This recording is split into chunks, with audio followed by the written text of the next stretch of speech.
محترم حضرات، اسلام میں مال کی حقیقت اور سرمایہ کاری کے اصول و ضوابط کے سلسلے میں ہمارے اس پروگرام کو ہم آگے بڑھاتے ہیں،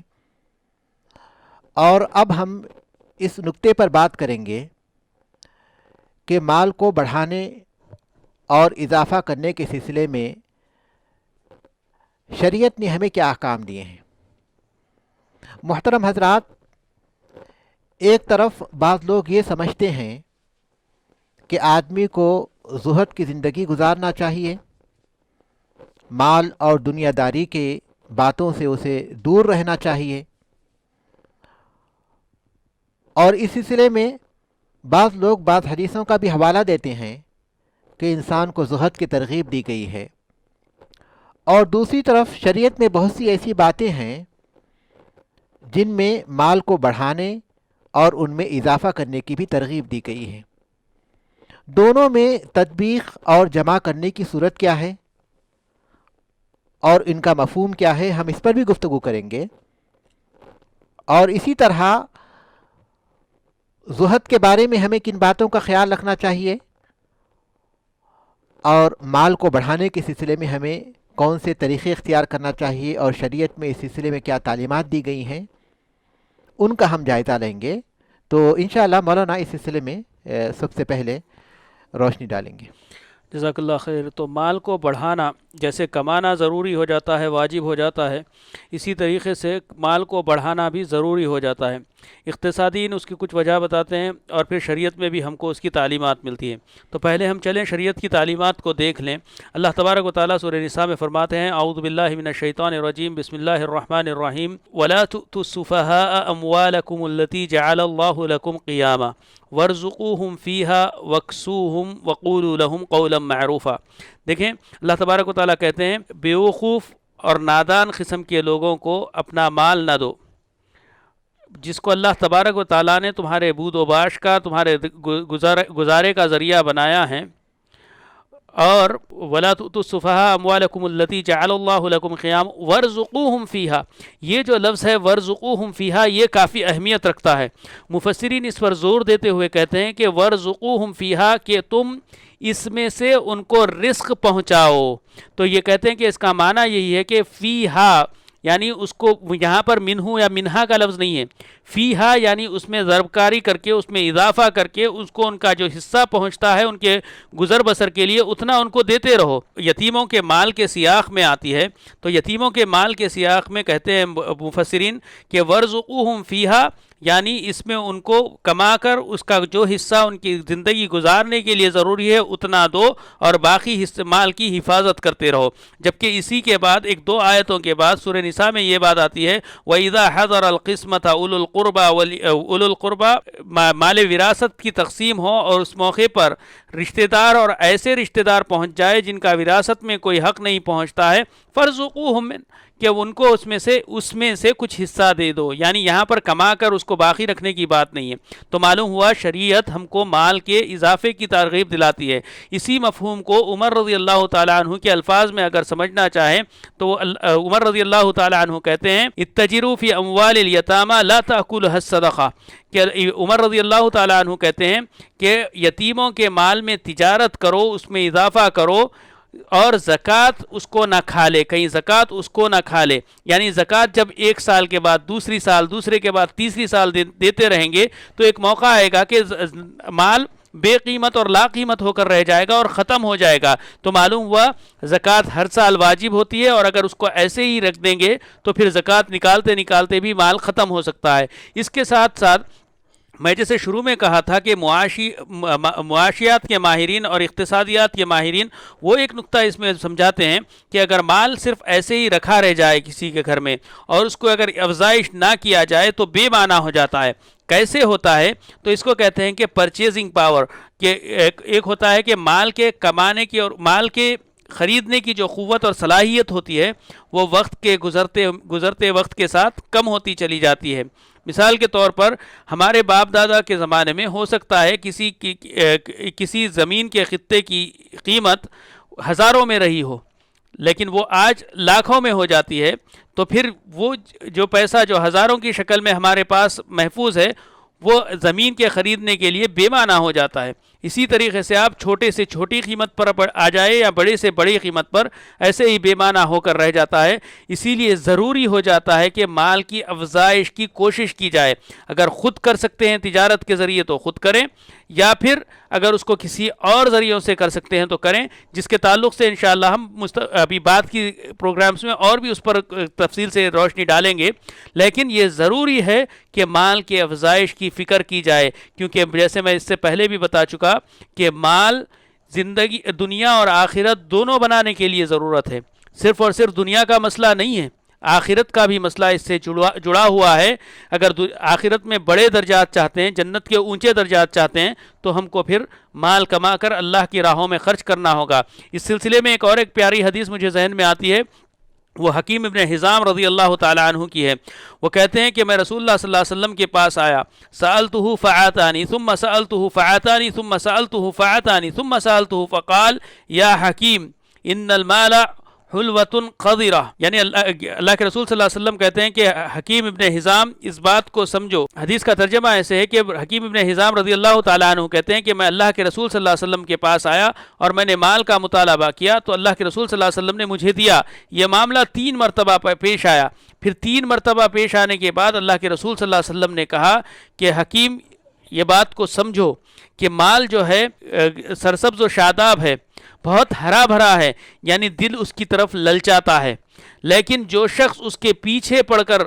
اس کو حاصل کرتا ہے تو اس کو اس میں برکت نہیں ہوتی، اور جو اس کو بغیر اس کے پیچھے پڑے کہ محنت کے ذریعے حاصل کرتا ہے، لوگوں سے پوچھ کر اور مانگ کر نہیں حاصل کرتا، تو پھر اس میں اس کو برکت ہوتی ہے۔ پھر اس کے بعد اللہ کے رسول صلی اللہ علیہ وسلم نے ایک سنہری قاعدہ دیا سب کے لیے۔ اللہ کے رسول صلی اللہ علیہ وسلم نے کہا الید العلیا خیر من الید السفلی، الید العلیا خیر من الید السفلی، کہ اونچا اوپر والا ہاتھ نچلے ہاتھ سے بہتر ہے۔ محدثین اس کی شرح میں یہی لکھتے ہیں کہ الید العلیا کا معنی الید المنفقہ، جو ہاتھ خرچ کرتا ہے، جو دیتا ہے وہ والا ہاتھ، اور الید السفلی کا معنی ہے جو ہاتھ لیتا ہے، الآخذ، اوپر والا معطی اور نیچے والا آخذ، جو ہاتھ لیتا ہے، یعنی جو خیرات اور چندے یا پھر خیرات اور بھیک مانگ کر جو لیتا ہے وہ والا، یا پھر کوئی ضرورت کے تحت لیتا ہے وہ والا، جو بھی صورت ہو، لینے والا ہاتھ کمتر ہے دینے والے ہاتھ سے۔ تو معلوم ہوا کہ دینے والا بھی آدمی اسی وقت بن سکتا ہے جب وہ کمائے اور اپنے مال کی افزائش کرے، لیکن اگر افزائش نہ کرے تو جتنا کماتا ہے وہ صرف خرچ کرنے میں اور اخراجات گھر کے پورے کرنے میں ختم ہو جاتا ہے۔ یہ کچھ باتیں میرے ذہن میں تھی، انشاءاللہ مولانا اس پر مزید روشنی ڈالیں گے۔ جزاکم اللہ خیر۔ مال کو بڑھانے کی اہمیت اور مال کو بڑھانے کے سلسلے میں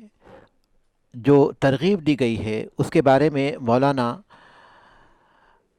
نہایت اہم باتیں ذکر فرما رہے تھے، اور اس موضوع کے سلسلے میں جو ضروری باتیں تھیں انہوں نے ہمارے سامنے رکھیں۔ محترم بھائیوں، جہاں تک زہد اور دنیا سے بے رغبتی کا سوال ہے، اس کے سلسلے میں جو احادیث آئی ہیں جس میں دنیا کی مذمت کا مفہوم نکلتا ہے یا پھر دنیا سے دوری رہنے کی ترغیب دی گئی ہے، مثال کے طور پر اللہ کے رسول صلی اللہ علیہ وسلم کا یہ فرمان کہ مالی ولی دنیا، کہ مجھے دنیا سے کیا تعلق ہے۔ پھر آپ نے ذکر کیا کہ میرا حال تو اس شخص کی طرح ہے، میری مثال تو اس شخص کی طرح ہے جو سفر کی حالت میں کسی سایہ دار درخت کے نیچے کچھ دیر آرام کرتا ہے، اس کے بعد اس سائے کو اور اس درخت کو چھوڑ کر آگے چلا جاتا ہے۔ اور بعض دیگر احادیث جس سے معلوم ہوتا ہے کہ ایک مسلمان کو دنیا سے دور رہنا چاہیے، زاہدانہ زندگی بسر کرنی چاہیے۔ تو اس کا مفہوم دیگر احادیث کو دیکھنے کے بعد جو اہل علم نے بتایا ہے وہ یہ ہے کہ انسان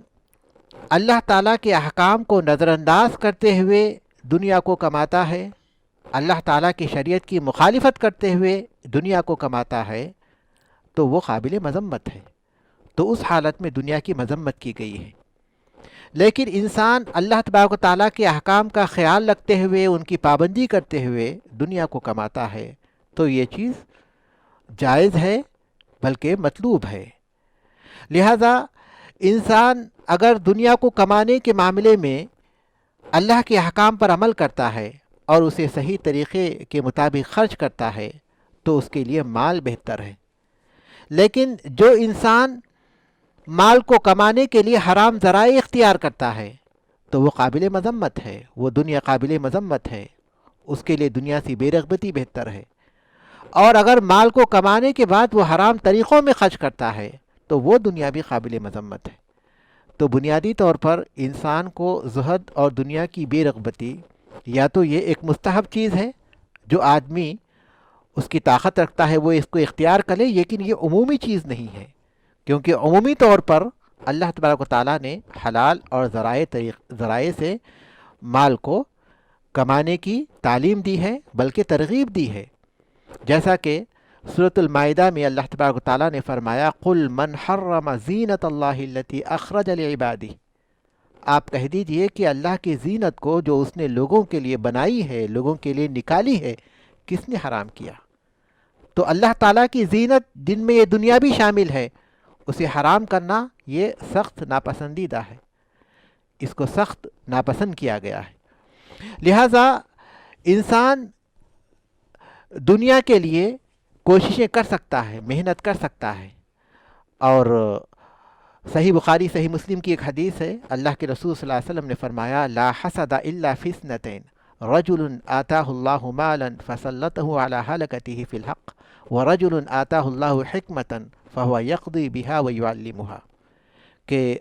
صرف دو آدمیوں پر رشک کرنا جائز ہے۔ ایک وہ آدمی جسے اللہ تعالیٰ نے مال دیا اور حق کے راستوں میں اسے خرچ کرنے کی توفیق اور ہمت بھی دی، اور دوسرا وہ آدمی جسے اللہ تعالیٰ نے علم و حکمت سے نوازا اور وہ اس کے مطابق فیصلہ کرتا ہے اور اس کے مطابق وہ تعلیم دیتا ہے۔ اس حدیث سے بات واضح ہوتی ہے کہ نہ صرف یہ کہ مال کمانے والا قابل تعریف ہے اگر وہ حق کے راستوں میں خرچ کرتا ہے، بلکہ اس جیسا بننے کی تمنا کرنا بھی قابل تعریف ہے، اس جیسا شخص بننے کی تمنا کرنا بھی یقیناً قابل تعریف ہے۔ محترم بھائیو، امت مسلمہ کو جس طرح اچھے ڈاکٹرز کی ضرورت ہے تاکہ مسلمانوں کا وہ علاج کر سکیں، اچھے انجینئرز کی ضرورت ہے تاکہ مسلمانوں کے بہت سے کاموں کو انجام دے سکیں، اور دنیاوی معاملات میں بہت سے اچھے اشخاص کی ضرورت ہے، اسی طرح اچھے تاجروں کی بھی ضرورت ہے، اچھے کمپنیوں کی بھی ضرورت ہے تاکہ مسلمان اس معاملے میں دوسروں کے محتاج نہ ہو۔ تو یہ مسلمانوں کی بنیادی ضرورتوں سے تعلق رکھتی ہے۔ مسلمانوں میں ایسے آدمیوں کی ضرورت ہوتی ہے جو مال کے معاملے میں اضافہ کر سکیں تاکہ مسلمانوں کو اس سے فائدہ ہو اور مسلمان اس میدان میں آگے بڑھ سکے۔ ہم دیکھتے ہیں کہ اللہ کے رسول صلی اللہ علیہ وسلم کے پاس بہت سے مال آئے، لیکن آپ نے اختیاری طور پر اپنے پاس کوئی مال نہیں رکھا۔ فتح خیبر کے بعد آپ صلی اللہ علیہ وسلم کے پاس بہت سا مال آیا، آپ مال کے مالک بنے، لیکن آپ نے اختیاری طور پر اپنے پاس مال کو رکھنا پسند نہیں کیا، بلکہ آپ کے پاس جو بھی آتا اسے خرچ کر دیتے تھے۔ آپ کے اصحاب میں سے بہت سے صحابہ ایسے تھے جنہوں نے تجارت کی اور بہت زیادہ اپنے مال کو وسیع کیا، اور اس کا اسلام کو بہت فائدہ پہنچا۔ مثال کے طور پر ابو بکر رضی اللہ تعالیٰ عنہ ہیں، عمر رضی اللہ تعالیٰ عنہ ہیں، عثمان ابن عفان رضی اللہ تعالیٰ عنہ ہیں، اور عبد الرحمن ابن عوف رضی اللہ تعالیٰ عنہ ہیں۔ انہوں نے اللہ تعالیٰ کے راستے میں بہت زیادہ مال خرچ کیا۔ عبد الرحمن ابن عوف رضی اللہ تعالیٰ عنہ کے تعلق سے آتا ہے، تاریخ کی کتابوں میں یہ بات مذکور ہے کہ جب ان کی وفات ہوئی تو ان کی وراثت تقسیم کی گئی تو اس قدر مال تھا کہ ان کی 4 بیویاں تھیں اور ان کو ثمن حاصل ہوا، یعنی ترکے کا 8واں حصہ انہیں حاصل ہوا۔ اس 8ویں حصے کو 4 بیویوں میں تقسیم کیا گیا تو ایک بیوی کے حصے میں 80,000 درہم آئے تھے، ایک بیوی کے حصے میں 80,000 درہم آئے تھے، اور یہ ترکہ اس کے علاوہ تھا جو انہوں نے وصیت کی تھی۔